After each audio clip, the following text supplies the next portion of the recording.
Ini adalah salah satu film paling menarik di Korea. Xiaoyu yang berusia 7 tahun baru pertama kali melihat neneknya. Dia lari dengan jijik.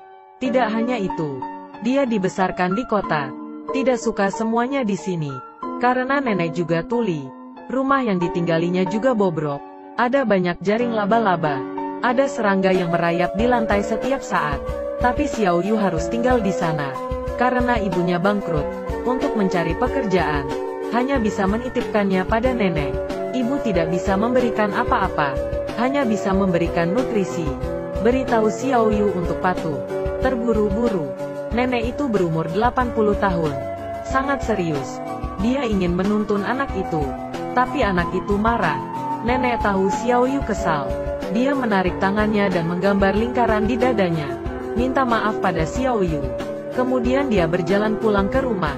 Saat makan, anak itu makan di meja tua. Makan daging kaleng yang saya bawa dari kota. Nenek memberi kimchi. Tapi dia tidak menghargainya. Berikan kembali kepada nenek sayur dan nasinya. Anak itu enggan berbicara dengan nenek. Hanya bermain setiap hari. Membawa sepatu skatenya. Nenek tahu Xiaoyu tidak suka dengan dirinya. Dan coba untuk tidak memberitahunya. Tapi matanya tidak pernah meninggalkan cucunya. Dalam hati juga berharap cucunya mau berbicara dengannya. Malam itu, nenek sedang menjahit baju. Karena penglihatan buruk, ia meminta Xiaoyu untuk membantunya. Menarik sangat panjang. Kemudian nenek menjahit lebih lama. Dan dia kembali bermain game. Tapi saat dia bersenang-senang, permainannya habis baterai. Jadi dia meminta nenek untuk membeli baterai. Nenek berkata tidak ada. Xiaoyu tidak percaya dan mengobrak-abrik rumah. Tapi ia tidak menemukannya. Dia menendang barang nenek. Menyembunyikan sepatu nenek dengan marah. Nenek tanpa sepatu berjalan. Ambilkan dia air untuk memasak. Bahkan saat nenek sedang tidur siang, diam-diam mengambil jepit rambut nenek.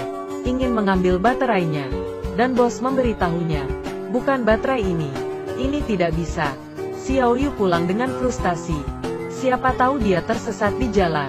Untungnya ada seorang kakek yang baik. Mengantarnya pulang ke rumah. Di rumah, nenek tidak memarahinya sama sekali. Bertanya apa yang mau dia makan. Xiaoyu mengeluarkan brosur KFC dan memberitahu nenek. Dia ingin makan itu. Nenek mengira Xiaoyu ingin makan ayam. Jadi dia mengambilnya. Tanaman obat yang disimpan di gunung habis.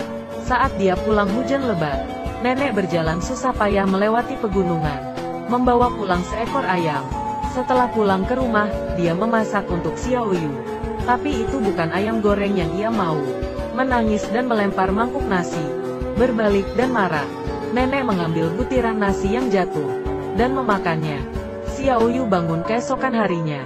Tapi nenek belum bangun. Melihat badan nenek yang gemetar. Xiaoyu tahu neneknya sakit. Ambil selimut dan memberikan untuk neneknya. Saat ini Xiaoyu mengerti.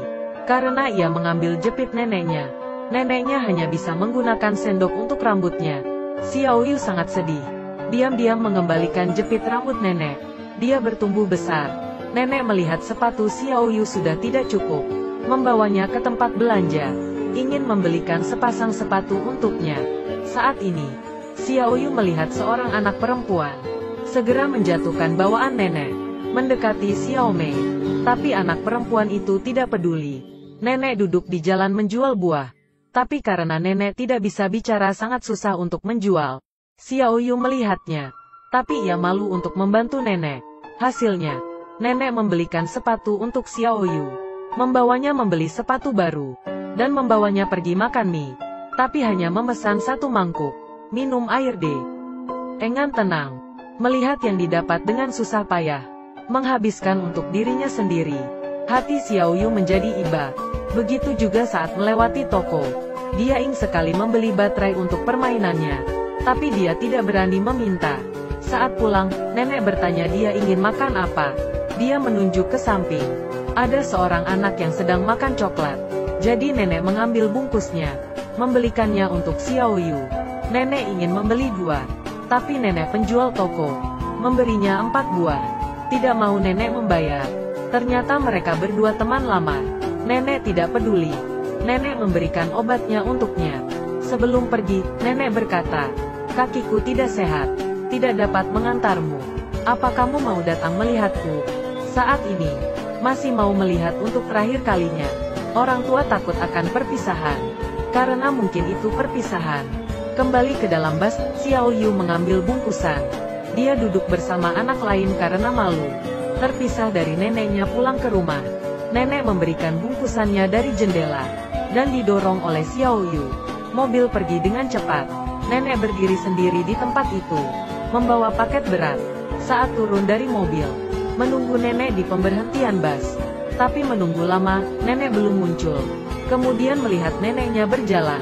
Ternyata tidak naik bus. Dia pulang dengan berjalan kaki.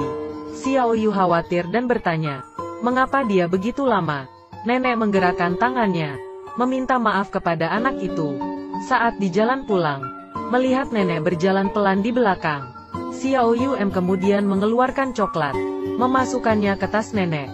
Ada senyum hangat di bibirnya. Keesokan harinya, Xiao Mei datang ke rumah Xiao Yu untuk bermain. Membuatnya gembira. Dia membawa keluar semua mainannya, bersiap untuk kedatangan Xiao Mei. Sebelum pergi, dia bercermin melihat wajahnya. Tapi ia tidak puas. Kemudian nenek membantunya menggunting rambut. Tapi Xiao Yu tertidur. Ketika ia bangun, ia melihat cermin. Mengapa seperti ini? Terlihat tidak bagus. Potong sedikit. Bukankah saya bilang sedikit? Hanya sedikit. Seperti ini mana bisa bertemu Xiao Mei? Tidak ada cara. Xiao Yu ingin menutupi kepalanya dan berangkat ke rumah Xiao Mei. Dia melihat kotak jelek. Tidak boleh Xiao Mei melihatnya. Dia memasukkan ke celananya. Setelah beberapa lama, Xiao Yu pulang, membawa sebuah boneka cantik. Itu adalah hadiah dari Xiao Mei. Dia sangat bahagia dan bermain papan luncur di lereng bukit yang curam. Namun sayangnya dia terjatuh dan gerobak rusak dan lututnya luka. Xiao Yu yang terluka membawa bonekanya. Jalan pulang yang sulit, dan seseorang dari desa yang sama memberitahunya, sapi akan lewat. Tapi dia tidak percaya. Dia pikir anak itu berbohong. Dan ternyata benar ada sapi gila. Karena kakinya sakit dia tidak bisa berlari.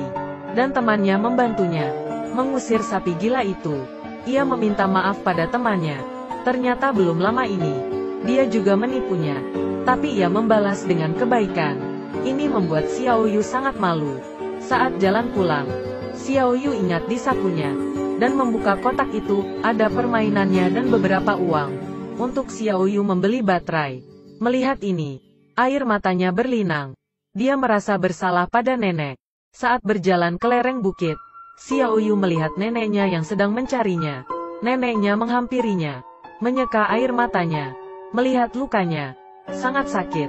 Kemudian nenek memberi surat kepada Xiao Yu. Ibunya ternyata sudah menemukan pekerjaan, akan menjemputnya pulang. Tapi Xiao Yu tidak senang. Apa yang nenek lakukan ketika dia tidak ada? Jadi Xiao Yu memutuskan untuk mengajari nenek menulis. Dia berharap nenek dapat menulis surat untuknya, karena neneknya tidak sekolah. Jadi Xiao Yu berkata, jika nenek sakit, tulis sebuah surat untuknya. Jadi saya tahu, dan bisa kembali dengan cepat. Mengertikah? Sebelum berangkat, Xiao Yu membantu nenek. Karena dengan seperti ini, nenek tidak perlu menghabiskan waktu mencarinya. Keesokan harinya, ibu membawa Xiao Yu pulang. Nenek tidak bisa melihatnya. Ingin tinggal tapi tidak bisa bicara. Xiao Yu tidak sanggup melihat nenek. Dirinya tidak tahan. Akhirnya mobil maju. Xiao Yu berlari ke belakang mobil. Angkat tangan dan menggambar lingkaran di dadanya. Minta maaf pada nenek. Tidak bisa menemaninya dengan baik. Demikian juga dengan cinta nenek. Kemudian mobil melaju jauh. Hanya menyisakan bayangannya. Ingin berbalik tapi tidak dapat. Di tengah kehidupan kita, akan ada kata sudah terlambat, membuat orang menyesal ketika mengingatnya. Jadi jangan menunggu saat itu. Mereka yang mencintai kita tanpa syarat, satu waktu akan pergi, akan merindukan kebaikan mereka. Lebih banyak perhatian saat mereka masih hidup, lebih penting dari apapun. Film ini didedikasikan untuk seluruh nenek di dunia. Berharap mereka semua bahagia dan sehat. Baiklah, film ini selesai di sini. Jika Anda suka dengan cerita ini, ingatlah untuk mengikuti saya.